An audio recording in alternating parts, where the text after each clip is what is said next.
Hank Hamilton is the creator of the YouTube channel Hamiltonville Farm. In his own words, his channel is all about tractors and heavy equipment. He's got tractors running that have been sitting and rusting for years. It is a fascinating watch. Hamiltonville Farm has reached 216,000 subscribers and over 40 million total views. He's a down-to-earth guy who retired from the Air Force and now lives on 75 acres, and he's living the YouTube dream.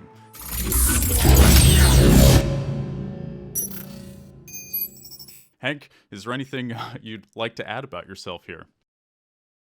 No, I'm telling you, it's just I'm excited to be here. It's going to be a great conversation, and we're just living the dream. We're very blessed. So I am curious, like with YouTube and people who have done well, they tend to follow their passions. Like they tend to be doing something that they already wanted to do, and then they kind of just start pointing the camera and filming it and putting it up on the internet. So I guess I'm curious for those who are listening. Like, how did you know you wanted to buy 75 acres? And how did you know that you wanted to start filming it and doing all this stuff? Because some people, they want to start a YouTube channel, but they don't quite know what they want. So how did you know what you wanted? Right. So we bought the 75 acres after I retired from active duty Air Force, and we had plans on hunting on it. That was the plan. We were going to go hunting and use it to do that kind of outdoor recreation with, and we live in the Panhandle of Florida, and Hurricane Michael came in 2018, and Hurricane Michael did a lot of damage to our property, and we ended up purchasing a tractor because of the damage, because we needed to clean up around the property. And I had never owned a tractor before, and a buddy of mine said, hey, why don't you start making videos showing people how you learn to operate the tractor? And I said, okay, well, how do you do that? you know and he was like, well, your iPhone can do anything. And we started doing we started doing videos about a rookie tractor owner, if you will. And we got our first video was like 25 seconds, and it was horrible. And it was, but I started telling people about, hey, we started doing these tractor videos. And the first few got a couple hundred video or a couple hundred views. Then I got one that had 1,000 views. And I was like, wait a minute, there might be something to this. And then so after that, I was like, well, since I've got to do the work with the tractor anyway, I'm going to film what I do. And if I'm going to film it, then I need to try to make it the best videos that I can possibly make. And it just started evolving from there. Yeah, and it sounds like you kind of did the best thing you can do with YouTube, which is just start. Doesn't matter if you just have an You iPhone. just got to start. Yeah, and you figure things out, you get better. It just the process evolves, and that is always a beautiful thing, and it just kind of works out. So like, what was your? I am curious. Like, the things tend to Mhm. evolve over time with channels. That's Like, correct. what was your original vision for this channel? Which I guess you've already touched on, but how has it since evolved now that you're several years into this? Yeah, so we posted our first video November 18th of 2018, which was a month after Hurricane Michael hit. And so we said, okay, we're going to do tractors. We're going to show people how we're learning how to use a tractor on a small farm, and we're going to talk about the implements that you put on tractors, the box blades, the brush cutters, the grapples, the buckets, all those things, the attachments that make the tractor work. And so I was like, okay, if I'm going to learn all this stuff, I'm going to do the videos. Well, that was the original intent and the focus of the channel. But everything has to be evaluated, and everything has to say, okay, well, what's working, what's not working, how can we be better, how can we not? And the aha moment for me, I guess you would say, is my father-in-law had an old John Deere backhoe sitting in the woods, and it hadn't ran in several years. And he was like, well, let's go try to crank up this old backhoe. So I said, okay, I'll go with you. You mind if I bring a camera? And he says, no, of course not. And so I took the camera with me, and we ended up cranking up this old backhoe that had been sitting for a while, or attempting to. It took several attempts. But anyway, we ended up filming it and getting it edited and uploaded on YouTube. And that video was probably set on YouTube for about 3, 4, 5 months with 1,000 views, and then one night it just took off. And so I was like, "Huh, people are interested in seeing this old backhoe crank up.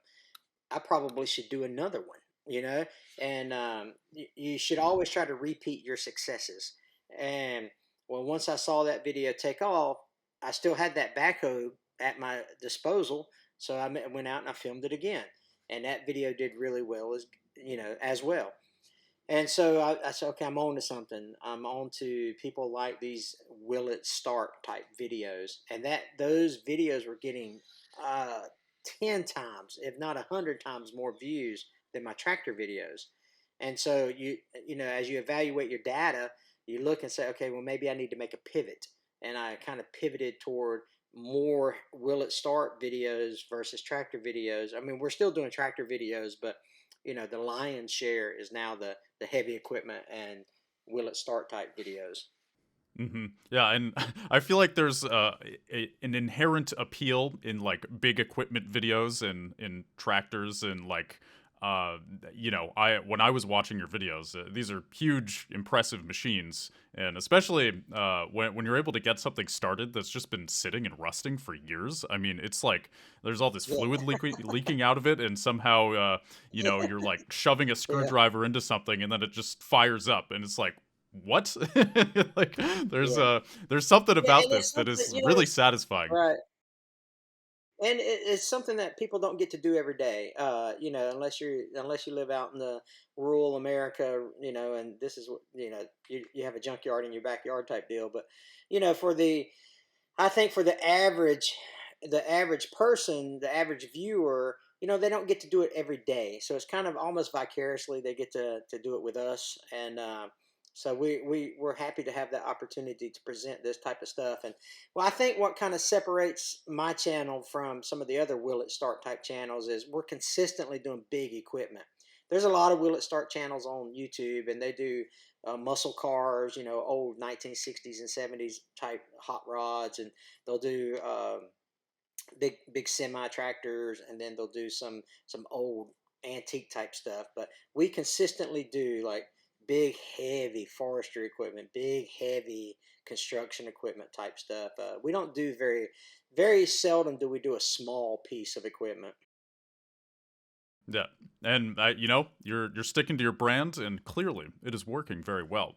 And speaking of which, one thing that really Yeah. impressed me about your channel is when it comes to like monetizing or just having products that people can buy or whatever, you're really covering all the bases. I mean, your camera has gone out on my end, but it is still recording. But I noticed you are wearing a hat and a shirt that is from your merch store, if Right. I'm not mistaken. So a lot of people like they're curious about the kind of business end of YouTube, and so like I guess Sure. how did you decide what products that you wanted to have available to people, and like how much is YouTube paying for itself? If you're comfortable sharing that information, yeah, Right. Right. like Sure. Of course. what's going on with all that?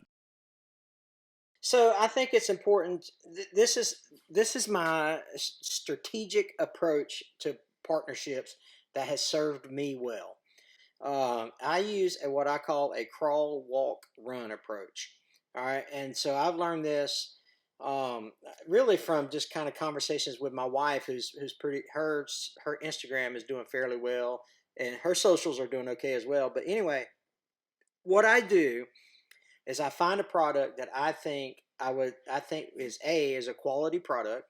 B, I would like to tell people about it. So remember, you have to protect your brand, right? You just can't promote any piece of thing that goes out there, because you start promoting less quality type of products. People are going to be like, well, I don't want to listen to anything this guy has to say because he just promotes junk, right? So you Right. have to protect your brand. And so I use the crawl, walk, run approach, where if I see a product I like, I will follow that company on their socials, either Instagram or Facebook, and then I will start making comments in their on their post. So let's say they post like True Work is our clothing partner, and let's say they post a picture of a guy wearing a shirt or a pair of pants. And I'll say something to the effect of, "Hey, that's a nice shirt. You know, look, I bet it does great in the summertime. Whatever, you know." And then I will start making comments. This is the crawl phase. I start making comments in, daily or weekly on their product, on their post. And then I do that for a month or two, maybe 3 months. And then I send them a message on Instagram or Facebook. And this is for me. I should caveat all this. My apologies, Grant. I should caveat this by saying this is my approach to approaching a company, not a company approaching me. And I'll talk about that if you like as well. Um, Absolutely. but so that's the crawl phase. About 2, 3, 4 months into it, I will send them a message in their inbox via email, Instagram, Facebook Messenger, and I will say, "Hey, I really like your stuff. Would you consider sending us a sample to promote on our channel?" And we'll do that. And then if they say yes, we'll get the product in and we'll take a picture of it, send it on, put it on our Instagram or Facebook. We're about 400 and I think we're closing in on 500,000 on Facebook. So, that's a good deal Wow. for the potential sponsor. And, and it, you know, and I'll put your product in a video, but I won't do a dedicated video on your product. And I'll do that for a month or two, make a couple posts or whatever, and then I'll reapproach them and say, "Hey, how are you liking how I'm representing your brand? If so, would you be willing to talk about monetary compensation for, for use of your product in our videos?" And sometimes it works, sometimes it don't. Sometimes they'll want to offer you a commission deal, and my take on commission deals is I'm not a fan. I'm not a fan of commissions with my code, and I'll tell you why. Um, because once that code gets out on like Honey or Retail Me Not or one of these others, it's not fair. I'm a very fair and honest guy, and I don't think it's fair to my partner, my business partner, to say, "Oh, look, man, I got to pay you commission on 1,000 units sold," and when in reality I might have sold 500 just because my code got out on on Retail Me Not or whatever. And so Right. when companies ask me to talk about, "Hey, can we give you a discount code to use?" I That's my reply to them. I mean, if you want to, you can, sure. I'd rather you not. And so that I think that's a very interesting approach. I've never heard of the crawl, walk, run thing. I think that's Yeah, right. smart. I think a lot of people, they're kind of impatient when it comes to money. They Sure. see a brand and they're like, ah, I want to work with them. I want to get some money, and that can work. But also, as you said, you do need to stay true to your brand and kind of protect your identity Oh, online yeah, so for that sure. people actually take you seriously when you do promote something.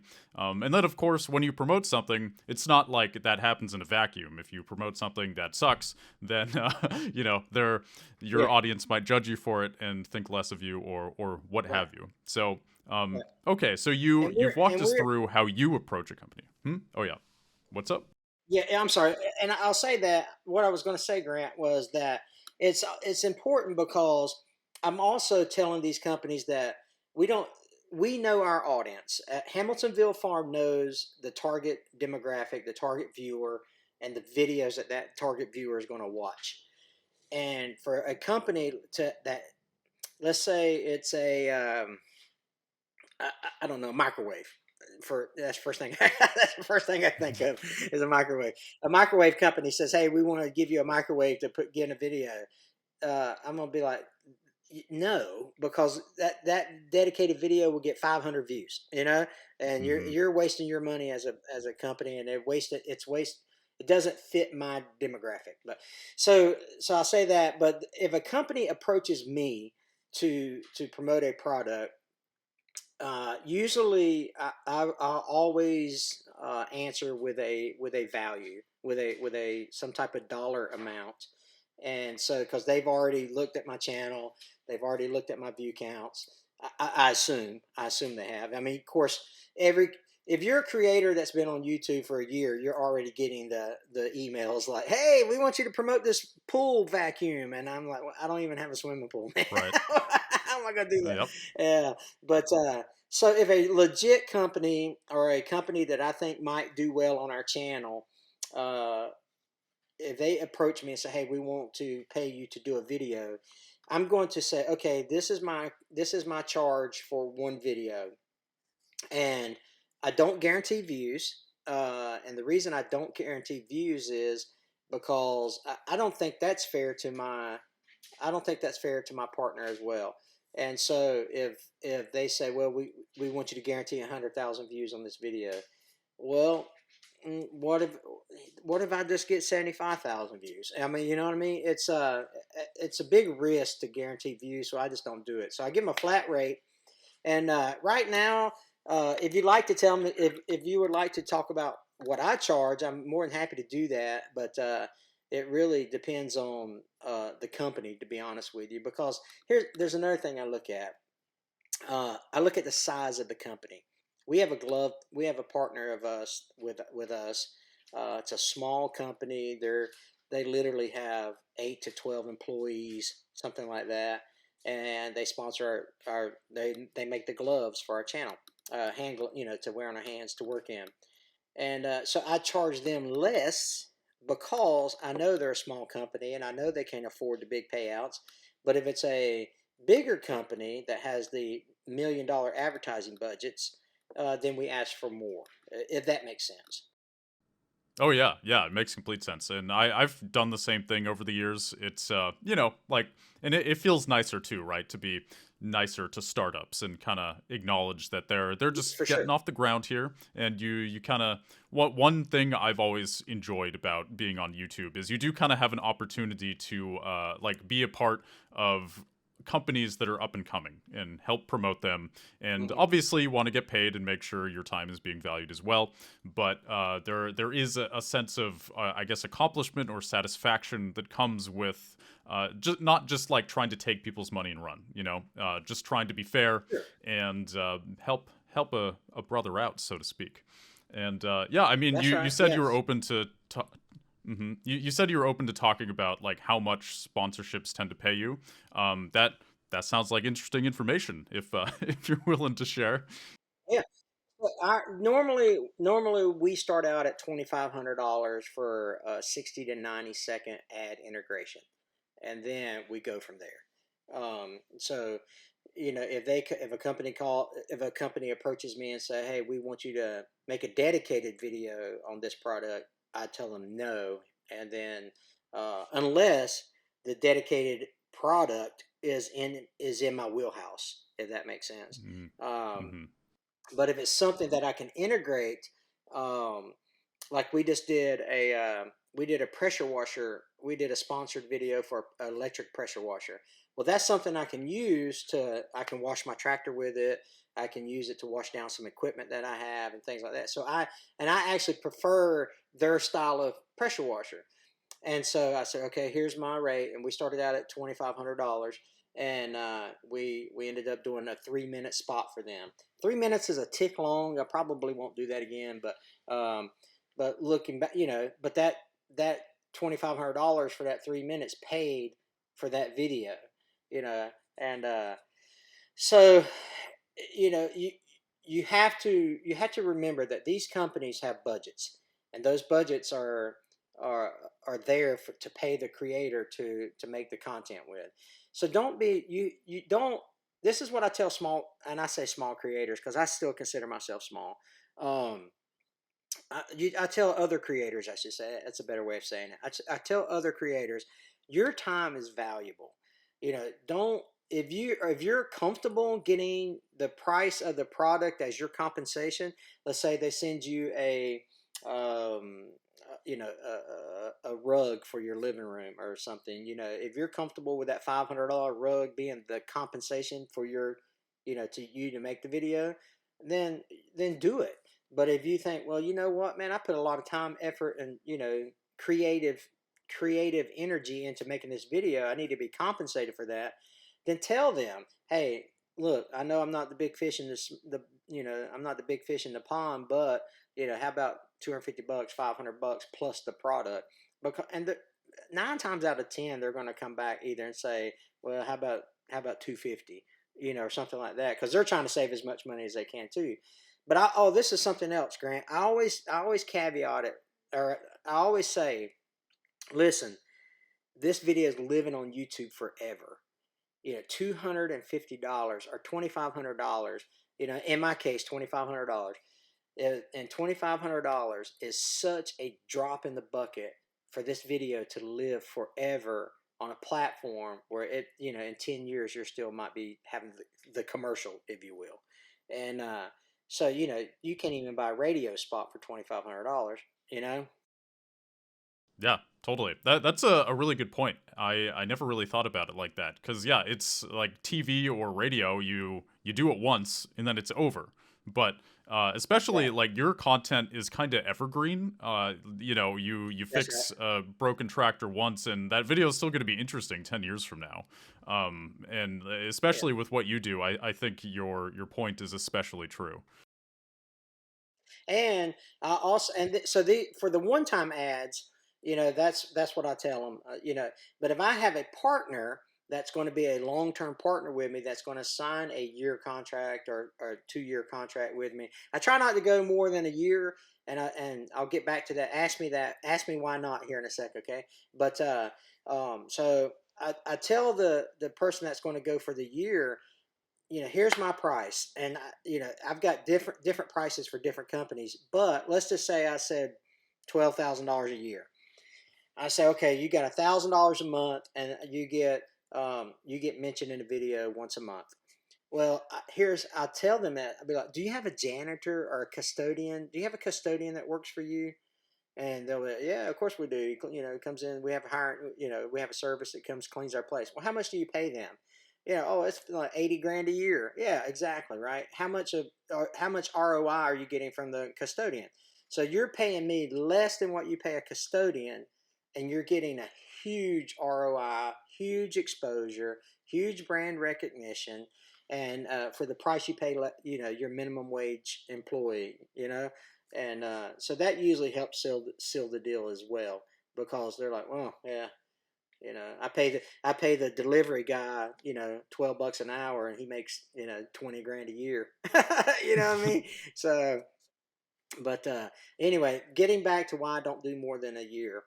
Uh, so I don't do more than a year because I think I will be worth more next year than I am this year. And so Mm. if I lock in, let's say I did $12,000 for a year, $1,000 a month for a year contract with the company, I and I'm at 216,000 subs, and I get 3 million views a month. Well, what if I just take off, and next year I'm at you know 600,000 subs, and I'm doing 6 million views a month? Well, I'm worth more than $12,000 a year, and so I don't want to handcuff myself to that point, if that makes sense. And Oh yeah. Hmm. if you have established a relationship with that company, then they won't mind paying you a little more anyway, if you're a proven asset for those guys. Yeah, and that's very smart. I think a lot of people they're like nervous about asking what they're worth. They're worried the company is gonna turn the other way or they're gonna be insulted or maybe they just feel bad in general. But I always say make sure you get paid and make sure you're getting paid what you're worth. And I think too people think like if they ask for less then they're being nice and maybe that's gonna get you a longer term Right. sponsorship. But I think as long as it's fair and as long as you feel compensated then you're not like going out of your way to like squeeze every single dollar out of this partnership that you can, then you're good. Right. Right. It's really all about respect, and I would even argue if you get paid what you're worth a company may actually be more likely to come back to you because there's just something about like, oh well, this guy Sure. he knows what he's doing. And there is a lot of value in that for sure. Yeah, and you don't want to burn bridges. You don't want to try to squeeze all the juice out of the berry the first time, because you can. Right. Let's say I get $2,500 for this one ad. Well, what if I would ask for 5,000? They agreed to it. They never come back. But now they come back and I've done four more with them. I've made more money with the four ads than I would have with just the one ad. So you do have to be, and plus, like you said, like we mentioned earlier, uh, I'm a fair guy. I'm not out to try to milk a company for every advertising dollar they have. It has to be fair. You have to build relationships. Absolutely.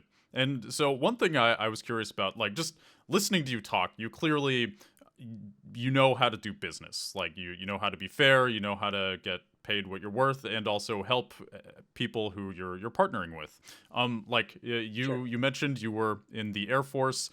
Do you feel like your career in the Air Force prepared you for this? I get so what I'm getting at here is YouTube's kind of a weird business. I think sometimes Right. people they're not sure if they're really ready or if they're cut out to do it. Like what of your life experiences do you feel like helped prepare you for YouTube?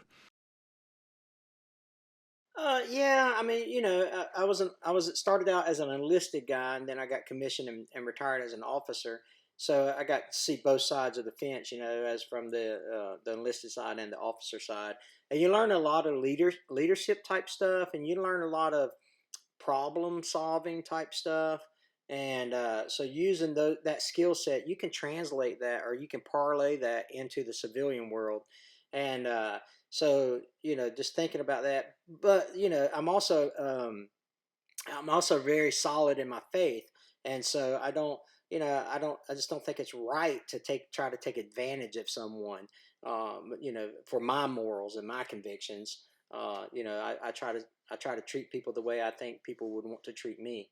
But you're definitely, yeah, having a career that was pretty, it was pretty demanding as far as being able to solve problems quickly, and especially the more seniority and rank you get, and you're more in charge of people you are, more accountable you are to your leadership. It definitely makes um, you you look at puzzles a little differently, I guess you would say. Yep. Makes total sense. Yeah. And I mean, I'd say if you're doing anything that requires a lot of responsibility in that sense, like even if you're a parent or something, like all of these Sure, of things course. where you have to deal with pressure and time commitments and organizing your schedule, all these things can prepare you for the kind of weird world of YouTube for sure. Right, right.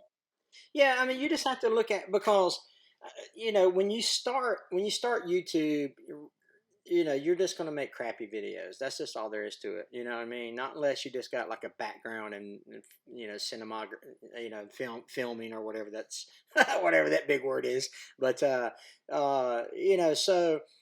you're going to make some really crappy videos, and while you're trying to figure out, I think about it's like learning how to drive. For those of us who have our driver's license, we start out, we've got, we're looking everywhere, we got both hands on the wheel, and we're very, very attentive. And then 3 years down the road, you're eating French fries, driving with your knee, and girls, women are putting on makeup and stuff. Right. So I mean, it's just like that with YouTube. You're on with video, you don't really know what you're doing, and so you got to figure it out, so to speak. And then by the time you get longer into your career, you're like, oh, okay, I know what video to make. I know what edits my viewers like, my target viewer likes, and all that. So it's, you mature on the platform, if that makes Hmm. sense. Absolutely. Yeah, makes total sense. And so, kind of going back to the sponsorships and the business end of things, Yeah, is it sure. fair to say that sponsorships are your main source of revenue? I like you have ads and you have affiliate links and merchandise, but are sponsorships your main source of revenue? No, I would say it's 50-50. And that's by choice. I have two major sponsors, our tractor sponsor and our tractor implement sponsor. And then I have several smaller partners, um, because and I tell everybody, I don't want to turn into a sales channel, you know, and I don't want to look like, I don't want to sound like a NASCAR guy, Boy, I tell you what, this True Work shirt feels real good on me when I was, wearing my Elgin earbuds today. I tell you, I don't want every video I have to turn into an advertisement for the 9, 10, 12 sponsors I have. And so I don't want to, I want to balance a good video with good content and showing. And I tell my partners that, I tell my sponsors this. Listen, I'm not going to say. I mean, sometimes I will. I'm not going to say you need to go out and you need to buy a TYM tractor.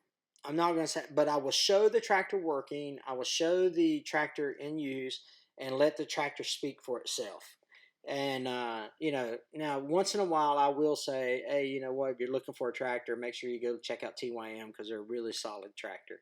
But if I do that every video, then my audience will tire of that, and I'm not going to just keep shoving it down their throats. Yeah, here's all the people that sponsor me, and I'm a show me channel, not a sales channel. Yeah, and that's definitely reflected in your content as well. Like just watching your videos, they're very like personal, and it feels almost like you're there. So the video where you were restoring an old rusted tractor, one of many, it kind of strikes me like it's just kind of you and some friends or coworkers or whoever they happen to be for that video, just like kind of almost hanging out and doing a fun job.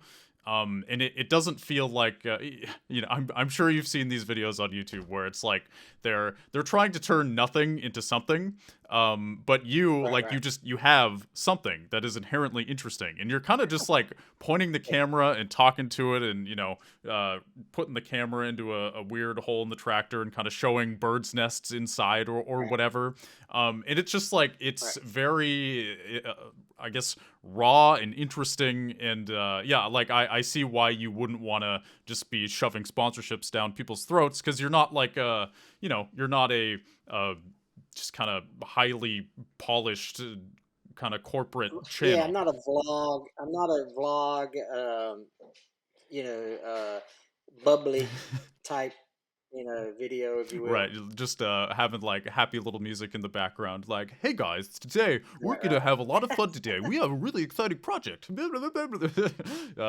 real. You're very real, and I think that comes across. right. That's why you consistently do well. It's kind of funny. It's authenticity is a big part, I think, of like why people Sure. watch on YouTube and just in general, I would say. But yeah, I really like that you're able to just walk out there with an iPhone and just kind of do something that's cool and not overthink the production aspect. Because for me, like the videos Right. I've produced are like very highly edited and scripted, and like I'm trying to Yeah. move away from that. Yeah. I mean, you just kind of Right. started out on the right foot here. So props to Yeah. you, sir. Yeah. Yeah. Well, and as a student of YouTube, we are trying to make sure that we study the analytics and study the data about what the viewer what the viewer wants to see. And we figure out, okay, this didn't work, so we're not going to try that again, or this worked well, let's see how we can, make this even better. And but that's not only for YouTube's sake, that's for your sponsor's sake. So the more views you can get and the longer you can keep them watching, that's better for your sponsors. And so, you have to be able to tell your sponsors, be like, look, I'm going to put your product, I make a 20-minute video, I'm going to put your product in front of people and put them for 10 to 11 minutes, 10 to 11 minutes, they're going to see your product now. And that's also a big selling factor, for people that are wanting to try to sell why they should be sponsored or why they should be able to promote the product. Is, not only will that YouTube video last forever, like we was talking about earlier in the podcast, but I also tell them that, you know, your radio ad is going to get you 30 seconds and you're going to play it X amount of times a week and it's done. I'm going to give you 7, 8, 9, 10, 11 minutes of exposure forever, you know? And so that kind of helps sell the point as well. Definitely. And so you were talking about looking at your analytics and kind of tweaking things based on that. Like what are some changes that you have made based on looking at your analytics? So we stopped. I know I got a voice for radio, or I got a face for radio, as they say. so so I noticed dips in my viewers is literally when I turn the camera around to me. And I'm like, okay, they'd rather see the equipment than my ugly mug, right? And so I quit. Very we start with the with the camera on us when we're working or whatever. But I try not to show me the rest of the video until the end because I just my analytics was telling me that every time that they looked at me, they skipped ahead, and I had dips in my analytics. So that's one big change. And then we just started. We were doing will it start 1964, Caterpillar dozer, and that would do pretty good. But then I was like, okay, well, these people, I started noticing my comments, and they want to see it do something besides start. So I started doing will it start and drive, will it start and push Hmm. dirt, will it start and X, and my views went up because they wanted, not only do they want to see it start, they want to see it do something, and so that was two big changes that we made that really paid big dividends for us. Wow, that is awesome because I think a lot of people struggle to apply what they see in analytics. Like even just noticing the dips in viewership when like you're the one on camera or whatever. I guess people can like get overwhelmed by all the numbers or something, but I think YouTube does a pretty good job of laying out what's there and kind of how it all works. And yeah, it's Yep. it's pretty intuitive. I guess like so for you, did you feel there was even a learning curve with the YouTube analytics, or was it pretty straightforward from the get go? Well, I was like I say every other YouTuber. I was like a lot of other YouTubers where I watched all the Daniel Patels, the Daryl Eves, the Nick Nimmons, the Sean Cannells, and those guys, trying to learn how to read my analytics. Um, and so once I started watching all those and then figuring out, oh, okay, I need to pay attention to this, my hockey stick on my retention graph or whatever, the first 30 seconds, how can I make that better? Um, and I did notice on that they like my dog, so I try to put my dog in the first 30 seconds of the video, and then, but no, it is. You have so much data at your fingertips. I think YouTube does a great job of giving us enough data to figure out what is working and what is not working. Um, of course, you can expand on that and deep dive. And I'm I'm kind of a nerd deep down inside because I mean, like I've got Excel spreadsheets, and it's got okay, this video, this date, this CTR, this average view duration, and and it's got several categories on this Excel spreadsheet, and I just kind of keep track of what videos were doing well and why were they doing well, and conversely what videos did not do good and why. So are there any like interesting failures on your channel? Failure is a strong word, but something that where you were like, I think this might really work, and then it just totally flopped. Yes, I first video. I'll give you two examples of 180 degrees. Um, we thought we were going to hit a home run with this. We were going to get a car. We were going to buy a car. We were going to get it running, and we were going to give it away. If we could get it running, we were going to give the car away.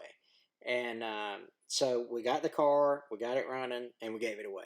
And I did it in two videos, and both videos together probably got 10,000 views. I was like, wow. Wow. I mean, it was horrible.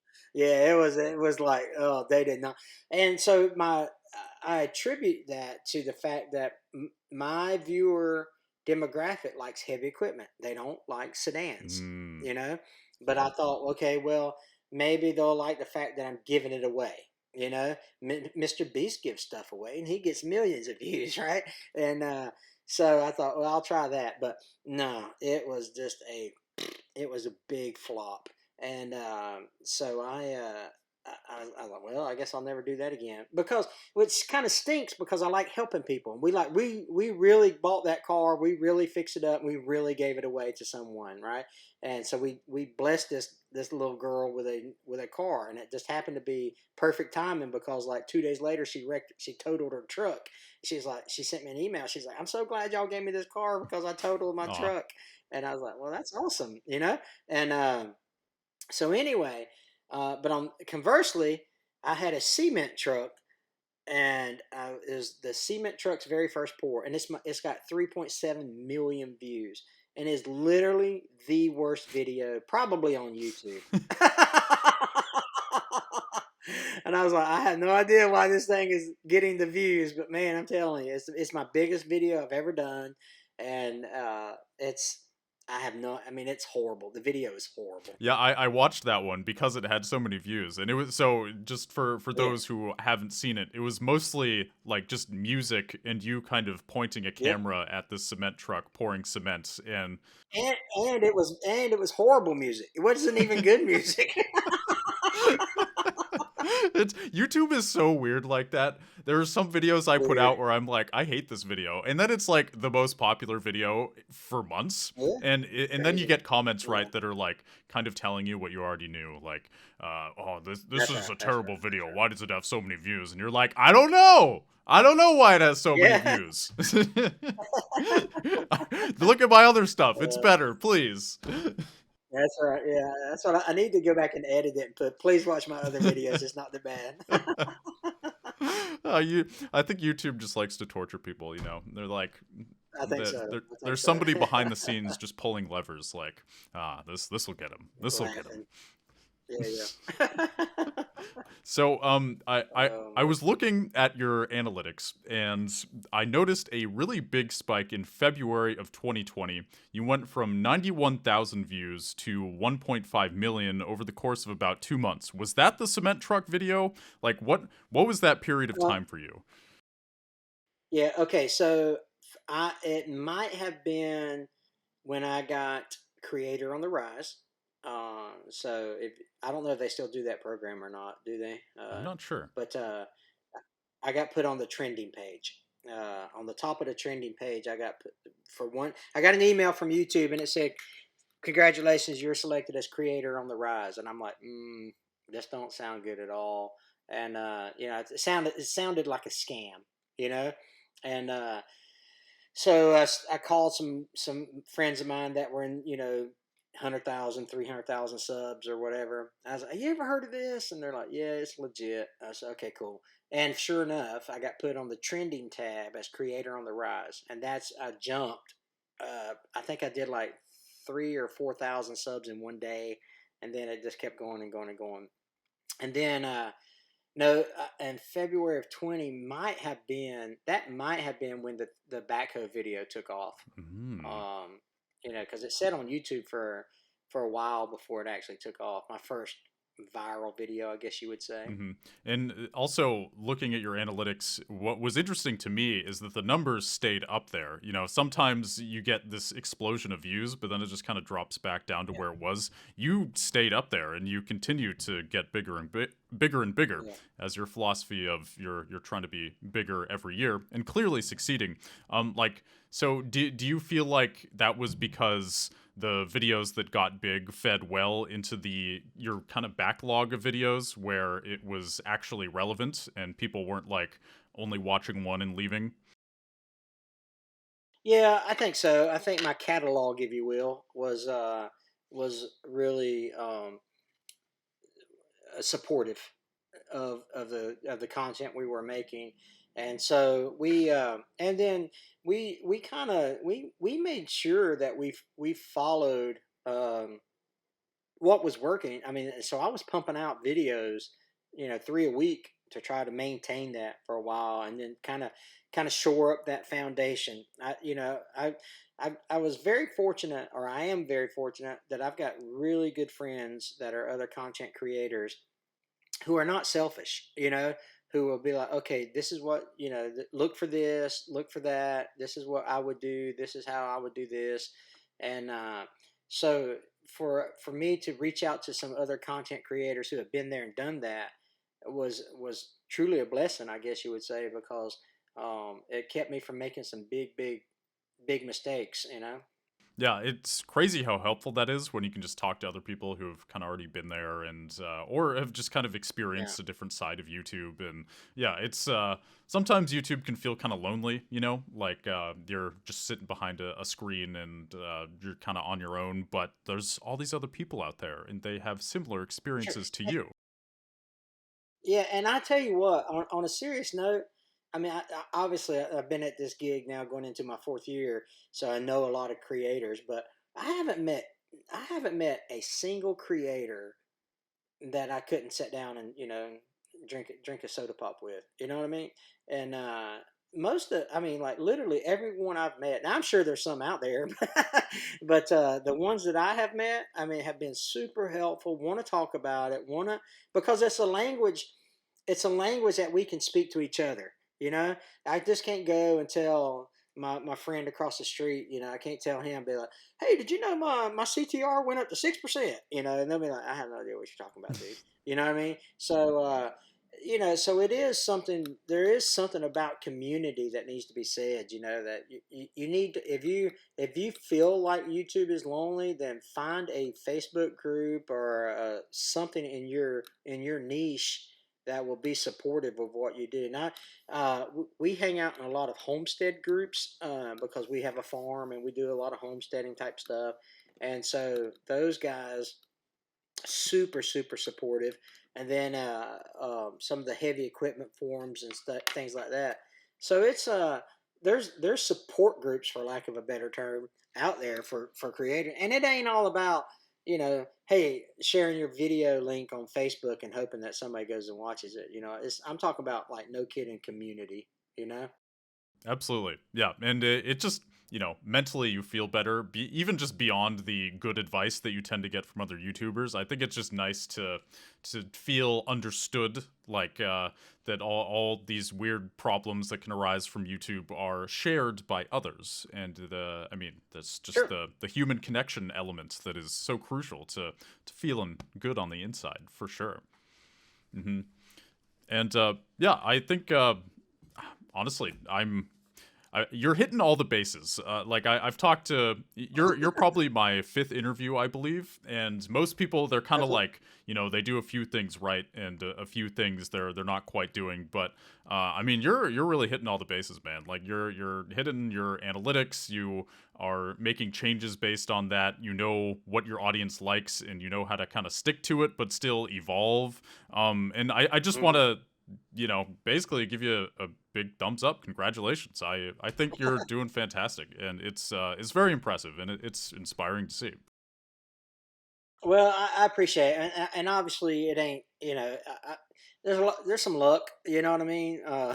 If YouTube, if that backhoe video would not have gotten the hits that it got or the views that I got, I very well could be struggling. But we just pay attention, and I appreciate those kind words. So, my last question to you, and this is a question I really enjoy asking people, is how has this YouTube channel affected your life? Like, do you feel your life is very different now than before you started? Do you feel about the same? How's it affecting you?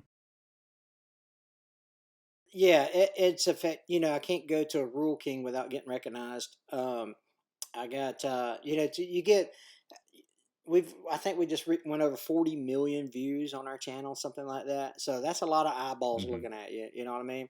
And so but I'm such an extrovert. I love people. I love talking to people. And so it has changed the fact that I get recognized when I go to certain places that, I'm not going to get recognized at, some foo place, right? But but I will get recognized at a at an auto parts store or something. But sometimes, and so it's affected us there. And of course, the income has been super nice. It's allowing us to get out of debt and things like that. We're trying to use that money and those ad dollars wisely so that we can be responsible stewards of the income that we're being blessed with. And so it has changed dramatically. I don't, people are like, I want to quit my work. I don't. I want to quit my full time job and go to YouTube. You're going to work longer at YouTube if you do that, and may not get paid as much. So depending on what you do, right? Because I mean, there's a lot that goes into making videos, and but anyway, but the extra once you get to a certain level, we're doing over six digits, and so it helps us go, do things that we wanted to do and things like that. And I'm in a very fortunate place where the money's not needed because I'm a retired guy, and so we're drawing off our pension as well, and so it's been awesome. It's been really really awesome. I would have never thought that we would have been where we are, but I say that, but now that I've started it, about a year into it or whatever, I'm like, listen, if I'm gonna do it, I'm gonna try to do it as the best I can, you know. And so Hmm. we've been very very blessed. And how many hours a week would you say you put into YouTube? I guess it depends. We try to keep about right now. I've got 6 or 8 videos in the hopper, so we try to film ahead. Oh And wow. if we can film 2 a day, yeah, if we can film 2 a day, we will. That doesn't happen very often, but we do try. Um, and so what we kind of like to do is film as 5 days straight. Maybe take the weekend off, and then film two. I should say 2 weeks. We try to film 2 weeks straight, and that way, if we want to take a break, then we can go 10 days without filming at all. And but it's we've gotten to a point where we hired an editor, so I don't have the editing to do anymore, which saves us a lot of time. But when I was starting out, I was filming, I was editing, and all that stuff, and we were doing. I mean, so a 20-minute video is a 6 to 8 hour ordeal, you know. Yeah, I'm sure hiring an editor has been so nice. That's Oh, one it's thing I been wish so, I had more of and in he's my really years of good. YouTube. Hmm. Yeah, they're Yeah, magical. and he's a good guy. Yeah, he understands. So if people are looking for an editor, what I would say to them is get an editor who knows YouTube, not just an editor who edits videos, because I have conversations with my editor about, hey, how can we make this intro, this hook, keep people watching it a little longer. And he understands about average view percentage, and he understands that, hey, maybe if I add uh, uh, a certain style of music right here, it may make them stay a little longer or something. So, he understands YouTube data, and so he's just not an editor, and I think that makes it. I think that's what makes him a great editor. I think. Absolutely, and yeah, that is grade A advice for hiring an editor for sure. You want somebody who knows the kind of short attention span market of YouTube and knows Right. how to edit That's right. accordingly. Because there is That's kind right. of a style, right, where you want to put a bit more effort into the front of a video than the back Right. of a video, or rather the middle. I think it's important to start strong and end strong. In the Right. middle, obviously, you still Right. want it to be good and entertaining, but it's, I'd say, less important than the rest of the process, because you can only put so much time Sure. into a video, and sometimes Right. it's actually helpful to the overall success of your channel to not put a billion hours into every video and to only put work Right. into the places where it makes the most sense. Absolutely. Yeah, Well, totally, Hank, totally this, agree. yeah, this has been an awesome conversation, and I feel like I learned a lot today by talking to you. You're like Good. I have been in the video game sphere of YouTube, so you're kind of like in Right. a whole other world, and I think it's fascinating That's to all right. talk to people who are doing Yeah, it's totally awesome, ain't different it? things and doing great at it. And thank you for your time, and thanks for joining me today. Listen, man, it was Hmm. truly our pleasure, and if we can, as long as we help people, that's kind of we need to help people and we need to entertain people, and so as long as we're doing that, we're good to go. Right on. Well, why don't you tell people where they can find you and maybe just your favorite places that you like to promote? Yeah, yeah. So we are sponsored by TYM Tractors and Homestead Implements. So if you're looking for tractors and implements, all our workwear is True Work, and then our hearing protections, Elgin. And then so we like those partners. We wear Georgia boots and use DeWalt tools and Liquid Wrench. But uh, so all our socials are Hamiltonville Farm. We kept it simple. Our website, our Facebook, our Instagram, all that is Hamiltonville Farm.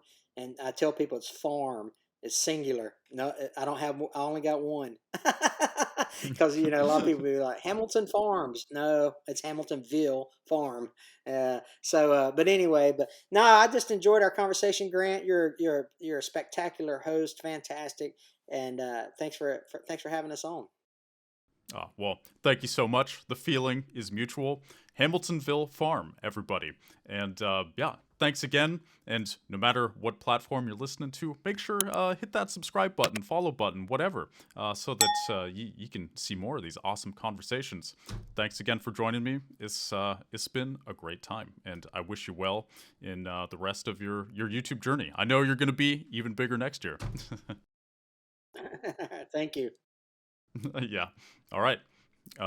See you later, everybody.